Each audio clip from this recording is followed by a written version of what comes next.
안녕하세요. 저는 좌우에 계신 분들과 인사 나눠주세요. 유튜브로 예배를 함께하고 계신 우리 성도님들도 안녕하세요.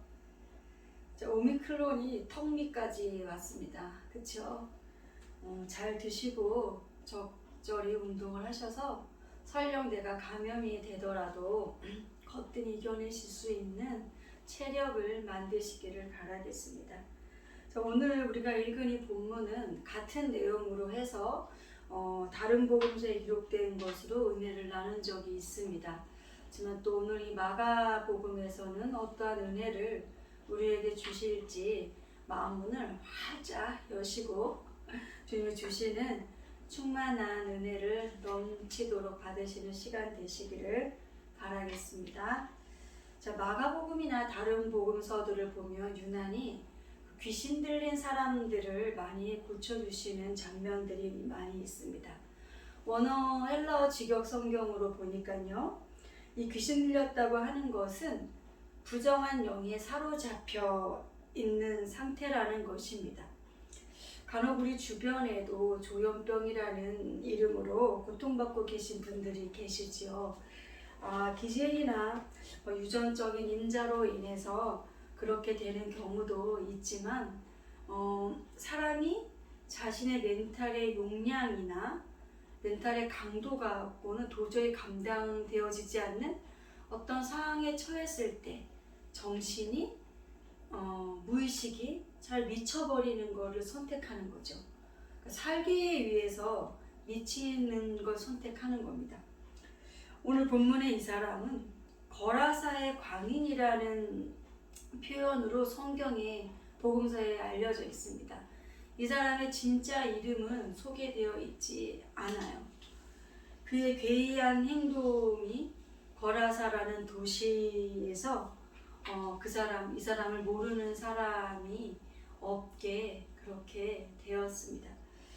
주님은 일부러 제자들을 데리시고 이 거라사 지방으로 오셨습니다. 지난번에 여기에 오실 때 배를 타고 바다를 건너 오시다가 풍랑을 만나서 제자들이 주무시고 계신 주님을 막 깨우고 우리가 죽게 됐는데 주무시면 어떡하냐고 일어나신 주님께서 풍랑을 잠잠케 하신 후에 제자들에게 아직도 그렇게 믿음이 없느냐고 책망하셨던 거 기억나시지요? 네, 그럼 오늘 본문 말고 마가복음에서 또 귀신 들린 사람을 고쳐주셨던 적이 있습니다.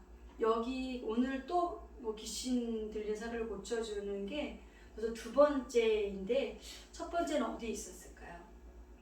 네, 마가복음 1장 21절 밑으로 좀 볼까요? 네, 마가복음 1장 21절 밑으로 보겠습니다. 저희가 가버나움에 들어가니라. 예수께서 그 안식일에 회당에 들어가 가르치심에 뭇사람이 그의 교훈에 놀라니 이는 그 가르치시는 것이 권세 있는 자와 같고 서기관들과 같지 아니함일로라. 마침 저희 회당에 더러운 귀신 들린 사람이 있어 소리질러 가로되 나사렛 예수여 우리가 당신과 무슨 상관이 있나이까? 우리를 멸하러 왔나이까? 나는 당신이 누구인 줄 아노니 하나님의 거룩한 자니이다. 예수께서 꾸짖어 가라사대 잠잠하고 그 사람에게서 나오라 하시니 더러운 귀신이 그 사람으로 경련을 일으키게 하고 큰 소리를 지르며 나오는지라. 네. 자, 마가복음을 시작할 때 제자들을 부르시고 나서 안식일에 회당에서 근데 어디? 가버나움. 이 가버나움은 유대에 있는 지역이었습니다. 유대 땅이었어요. 근데 오늘 이 5장으로 와서 이 거라사는 데카폴리 지역의 데카폴리라고도 하고 데가볼리라고도 하는 그 지역의 한 도시입니다. 데가는 열이란 뜻이고요. 폴리는 도시라고 했을 때 10개의 도시를 묶어서 데카폴리 지역이다라고 한 것이죠. 자, 그러면 이 거라사는 그 10개의 지역 중에서 한 도시 이름이었고 10개 중에서 한 곳만 빼놓고 9개는 모두 요단 동편에 있었습니다. 그러니까는 구약으로 하면 길르앗 족속이 있었던 곳이 이 데카폴리가 있는 지역이었습니다. 그러니까 이 더러운 영에 사로잡혀 있는 이 상태가 지난번에 가버나움의 그 회당에서 안식일 회당에서 그러한 더러운 영에 사로잡혀 있는 사람이 나타내는 상징성은 당시 그 유대 땅의 사람들의 영적인 상태를 상징했다면 지금은 이제 유대 땅을 넘어선 이방의 지역까지도 이러한 더러운 영에 깨끗하지 못한 영에 사로잡혀 있는 그 상태를 나타내고 드러내는 모습인 것입니다. 헬라의 지배를 받고 있었던 땅이 여기는 교통이나 상업, 군사 요충지였습니다. 근데 정통 유대인들은 이방인의 지배를 받고 있는 곳이라고 해서 이쪽에 사는 사람들과 상대하기를 매우 꺼려했습니다. 이 땅의 이 이방 땅의 영적인 상태, 그러니까 유대 땅 또 이방 땅의 모든 이 영적인 상태가 모두 부정해져 있는, 더러워져 있는 그러한 상태를 상징합니다. 이 사람이 사람임에도 집에서 살지 못하고 스스로 조절되지 않는 어떤 힘의 지배 속에서 그를 제어할 수 있는 족쇄도 쇠사슬도 모두 소용이 없는 상태, 그 어떤 것도 이 사람을 잡아서 제자리에 둘 수가 없는 어떤 강력한 무엇인가에 덮여 있는 그러한 상태입니다. 그가 사는 것은 묘지입니다. 유대인들의 묘지는 한국의 묘지처럼 이렇게 봉분 묘지가 아니고 돌로 된 집처럼 된 묘지였기 때문에 얼마든지 사람이 살 수가 있었습니다. 그리고 그 제단에는 음식을 갖다 두는 경우가 있기 때문에 그 음식을 먹고 사는 거죠. 실제로 그 1세기 기독교인들이 박해를 피해서 신앙을 지켰던 곳도 카타콤이라고 하는 무덤이었습니다. 주님은 이 한 영혼의 구원을 위하여 피곤한 일정 가운데서도 거라사로 갔습니다. 고통받는 그를 구원해 주시는 이 과정을 보면 참으로 끝까지 집요하고 악한 이 사탄의 특성을 볼 수가 있습니다. 자, 본문 7절을 좀 읽어볼까요? 마가복음 5장 7절. 자, 큰 소리로 부르짖어 가로되 지극히 높으신 하나님의 아들 예수여, 나와 당신과 무슨 상관이 있나이까?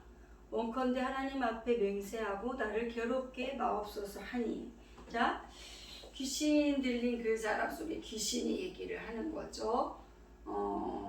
지극히 높으신, 이것은 그 지역이 이방인의 소속 아래 있다 보니까 우상 숭배가 만연했어요. 그러니까 그 우상들을 부를 때 지극히 높으신 무슨 우상이요, 지극히 높으신 뭐 우상, 이렇게 그 우상을 부르는 호칭으로 지극히 높으신을 갖다 붙인 겁니다. 근데 그 다음 하나님의 아들 예수여. 자, 이것은 정확히 고백을 해서 하나님의 아들 예수가 맞죠. 근데 사탄이 제일 두려워하는 게 뭔지 아세요? 사탄이 정말 두려워하고 싫어서 이것을 계속 방해했죠.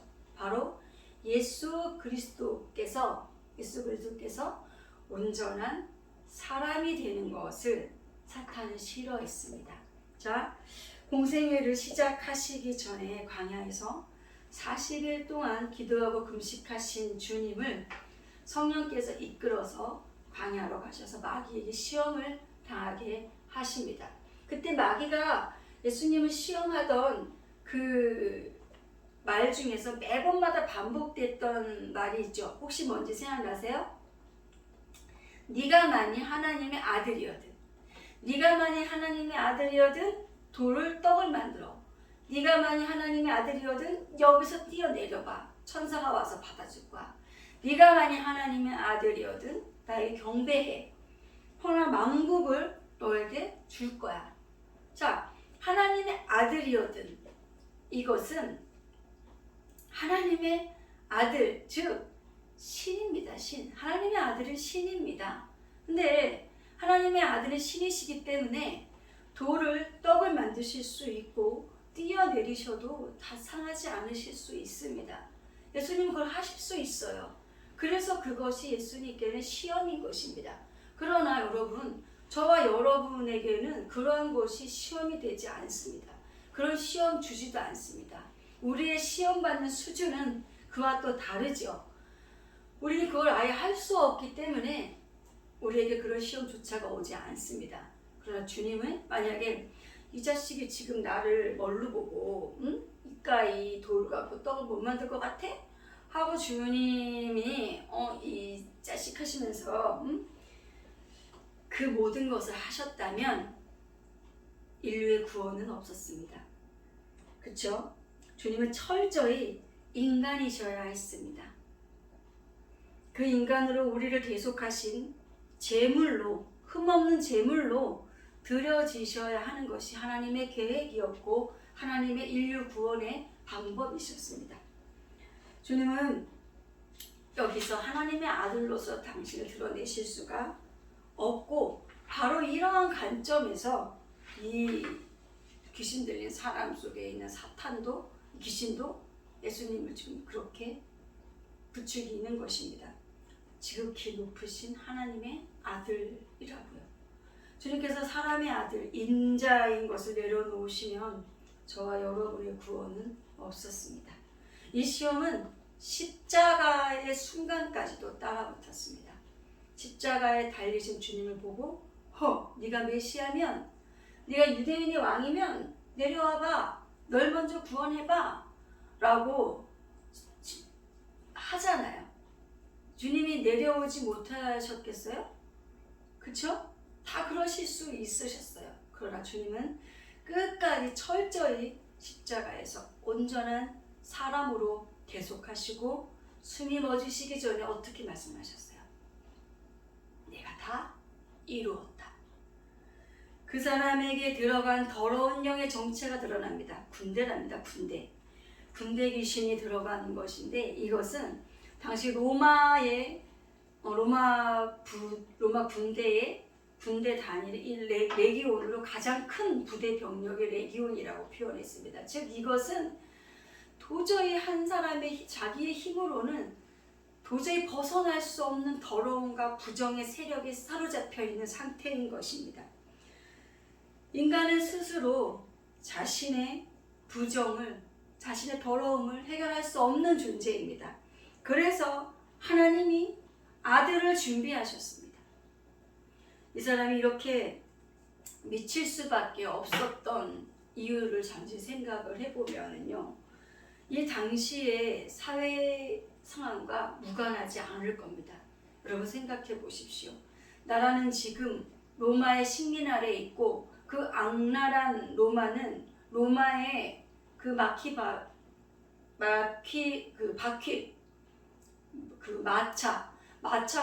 바퀴에 자신의 가족과 아이와 부모와 친척이 죽어가고 있다고 생각해 보십시오. 어떤 역사 기록에 보면은 쭉 해서 십자가에 사람을 달아서 쭉 가로수길을 놓았다는 기록도 있습니다.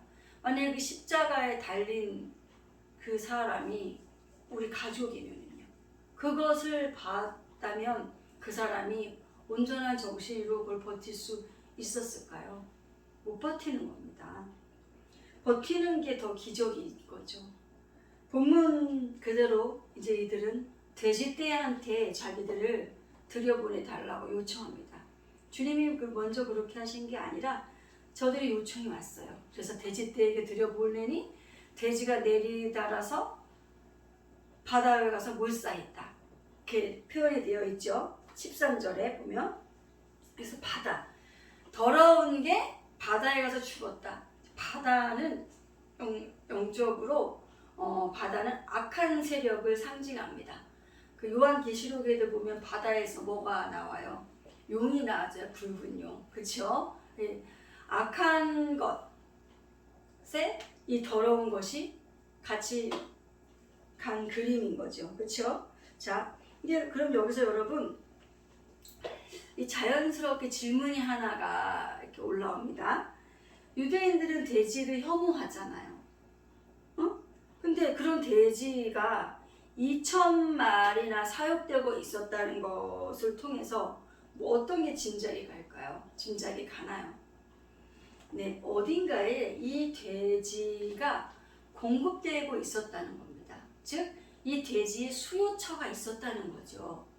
네, 로마인들은 돼지를 좋아하고 돼지는 아무 집에서나 먹을 수 있는 식재료가 아니었습니다. 부의 상징이 돼지고기였습니다. 돼지고기. 그리고 저희 선배 목사님의 말씀을 제가 들어보니까 당시 그 로마의 주둔해 있던 부대를 상징하는 깃발의 그림이 돼지 그림이었대요. 로마 부대는 돼지를 좋아하는 거죠. 자, 그런데 그곳에 주둔해 있던 로마 부대에 공급하기 위해서 율법에서, 즉 하나님의 법에서 금지하고 있는 이 돼지를 길러서 그 부대에 팔므로 돈을 벌고 있었던 거예요. 돈을. 자, 이 양돈업을 로마인들이 했을 것이다. 그곳에 살고 있는 유대인들이 했을 것이다. 학자들 간에 이견이 있었습니다만 유대인들이 했을 것이라는 게 좀 더 설득력이 있었습니다. 2,000마리의 돼지를 저는 아직 본 적이 없습니다. 여러분은 보셨나요? 이 정도 규모라면 이 지역 전체에 아마 돼지들의 죽음이었을 것입니다. 즉 재산에 손해가 난 것이죠. 그러나 주님께는 이 재산보다 어두운 영에 사로잡혀서 고통받고 있는 이 이방 땅의 한 영혼을 살려내시는 게 주님의 목적이셨고 주님의 본질이셨습니다. 그 마태, 마가, 누가, 요한이 사복음서를 쭉 보면은요, 이 사복음서를 관통하고 있는 한 가지 주제가 있다면 그것은 바로 한 영혼을 향한 예수 그리스도의 다가오심입니다.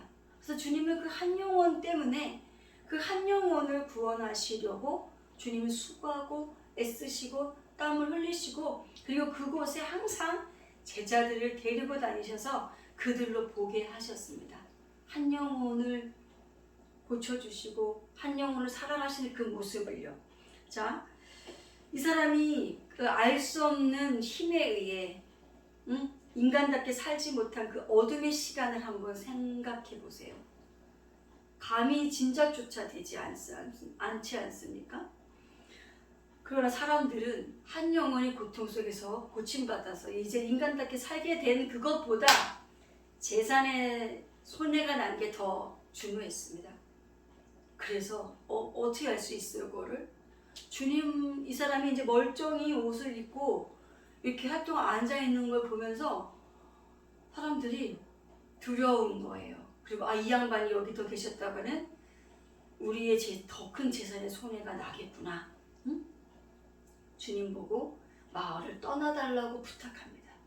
이게 바로 사람들은 생명보다 고통받고 있는 한 영혼에 온전히 되는 것보다 돈이 더 중요한 사람들의 세속의 기준이고 가치인 것입니다. 주님이 다시 배에 타려고 하자 이 사람이 자기도 따라가겠다고 합니다. 왜 안 그렇겠어요? 잘 고쳐주셨으니까요. 저라도 그렇게 하고 싶었을 것입니다. 근데 주님이 그렇게 하지 않으시고 어떻게 해요? 18절 보실까요? 예수께서 배에 오르실 때에 귀신 들렸던 사람이 함께 있기를 간구하였으나 그쵸? 같이 가겠다고 허락지 아니하시고 저에게 이르시되 집으로 돌아가 주께서 내게 어떻게 큰 일을 행하사 너를 불쌍히 여기신 것을 내 친속에게 고하라 하신대. 그가 가서 예수께서 자기에게 어떻게 큰 일 행하신 것을 대가볼리에 전파하니 모든 사람이 기이히 여기더라. 네. 자, 전도의 가장 첫 번째 대상자는 가족이라는 의미일 것이고 친지들일 거라는 의미일 것입니다. 우리도 이 사람처럼 정말 내 힘으로는 벗어날 수 없는 더러움 속에서 구원받았습니다. 회복되었습니다. 우리의 전도의 첫 번째 발걸음은 아직까지 주님의 자녀가 되지 않은 나의 친척이고 친지고 가족일 것입니다. 새 생명을 얻은 이 사람은 우상 숭배로 고통받고 있는 그 데카폴리 지역에 복음을 전했습니다. 말씀을 정리하겠습니다. 이 더러운 영에 사로잡혀 있던 사람은 누구도 아닌 바로 우리의 실체였고 우리의 전 모습이었습니다. 내가 거룩하니 너희도 거룩하여라라고 하신 레위기의 하나님의 명령은 내가 너희만 바라보고 내가 너만 생각하고 내가 너만 사랑하니 너도 나만 바라보고 나만 사랑하고 나만 생각해 라는 것입니다. 즉 관계에 있어서 하나님과만 관계하라는 것입니다. 그런데 주님을 만나기 전 우리는 모두 온갖 것들을 다 관계하며 살았습니다. 그 상태가 바로 더럽고 악하고 추잡한 영에 거룩하지 못한 상태인 것입니다. 그게 바로 우리였습니다. 주님을 만나기 전, 아니죠. 주님이 우리를 찾아오시기 전, 또 예수의 보혈이 나를 씻으시기 전, 나 역시 그러한 사람이었습니다. 이러한 진리를 깨닫고 탄식처럼 쏟아낸, 시름처럼 쏟아낸 바울의 고백이 나는 죄인 중에 괴순이라가 아닐까요? 그런 나를 주님이 찾아오셨습니다. 이제 성령으로 함께 하시는 우리 주님은 많은 주님의 사람들과 함께 하십니다. 우연이라고 제껴놓고 싶을 수도 있으나 하나님의 사람 누군가가 초청하고 요청하는 그 복음을 들으시고 반응하시기 바랍니다. 그리고 예수인이라고 또 그리스도인이라고 말하는 것이, 밝히는 것이 부끄러운 시대가 된 것도 같습니다. 그러나 여러분, 부끄러운 건 우리가 잘못해서 우리가 부끄러운 거지 복음은 부끄러운 게 아닙니다. 복음은 부끄러운 게 아닙니다. 복음은 생명입니다. 천하의 구원 얻을 다른 이름을 우리에게 다른 이름은 없고 예수 복음 말고는 없습니다. 그러나 용기를 내셔서 아직 복음을 듣지 못하고 알지 못하는 그 영혼을 위해서 주님께서 나에게 어떻게 하셨는지를 알리시고 또 알리시는 저와 여러분의 남은 생이 되시기를 주님의 이름으로 축원하고 축복합니다. 기도하시겠습니다. 주님, 사슬에 묶여있던 인생이 생명의 삶의 자리로 올 수 있도록 살려주신 감사합니다. 그것이 바로 저희들이었습니다. 먼저 주님을 만난 우리가 한 영혼에 대한 수고의 땀을 아끼지 않는 복된 삶을 채워갈 수 있도록 도와주시옵소서. 오늘도 그리스도인 누군가가 전하는 그 복음의 소식을 듣고 구원받을 자를 주의 생명책에 기록하여 주시옵소서. 감사하며 예수님의 이름으로 기도합니다. 아멘.